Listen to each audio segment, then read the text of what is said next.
வணக்கம் நண்பர்களே, தமிழ் பிளாசம் சேனலில் ஃப்ரெஷ் ஆப்ரிகாட் மில்க் ஷேக் எப்படி செய்கிறதுன்னு பார்க்கலாம்.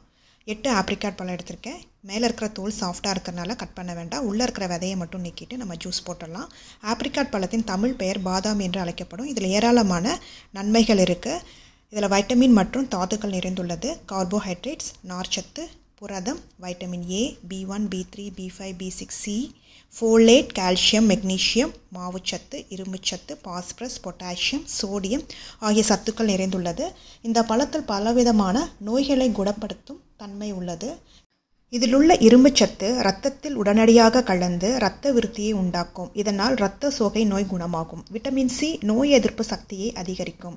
நீரிழிவு நோயாளிகள் இந்த பழத்தை சாப்பிட்டு வந்தால் இரத்தத்தில் உள்ள சர்க்கரை அளவு குறைகிறது. இரத்த சோகை உள்ளவர்கள் தினமும் 2 ஆப்ரிகாட் பழத்தை சாப்பிடுவதால் இரத்த சோகை குணமாகும்.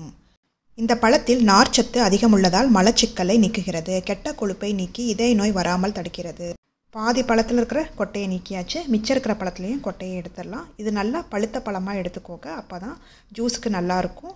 மேலே இருக்கிற தோல் ரொம்ப சாஃப்டாக இருக்கனால அதை நீங்கள் எடுக்க வேண்டாம். இது இப்போ மிக்சியில் போட்டு நல்லா நைஸாக அரைச்சிக்கலாம். இது புளிப்பு சுவையும் இனிப்பு சுவையும் இருக்கிறனால நம்ம வேணுங்கிற அளவுக்கு சுகர் சேர்த்துக்கலாம்.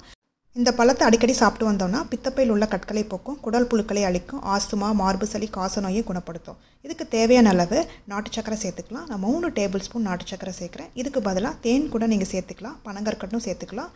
உங்களுக்கு சுவைக்கு ஏற்ற மாதிரி நீங்கள் சேர்த்துக்கோங்க. காய்ச்சி ஆற வச்ச பால் 1 டம்ளர் சேர்த்து நம்ம நைஸாக அரைச்சிக்கலாம். இந்த பழத்தை சாப்பிட்டு வந்தால் குடல் புற்றுநோய் வராமல் தடுக்கிறது, கண் பார்வையை மேம்படுத்த உதவுகிறது. இப்போது நைஸாக அரைச்சி எடுத்துகிட்டு வந்துடலாம். நைஸாக அரைச்சாச்சு. டம்ளரில் ஊற்றி சர்வ் பண்ணிக்கலாம். உங்களுக்கு ஜில்லுன்னு வேணும்னா ஒரு அரை மணி நேரம் ஃப்ரிட்ஜில் வச்சுட்டு நீங்கள் சர்வ் பண்ணிக்கோங்க.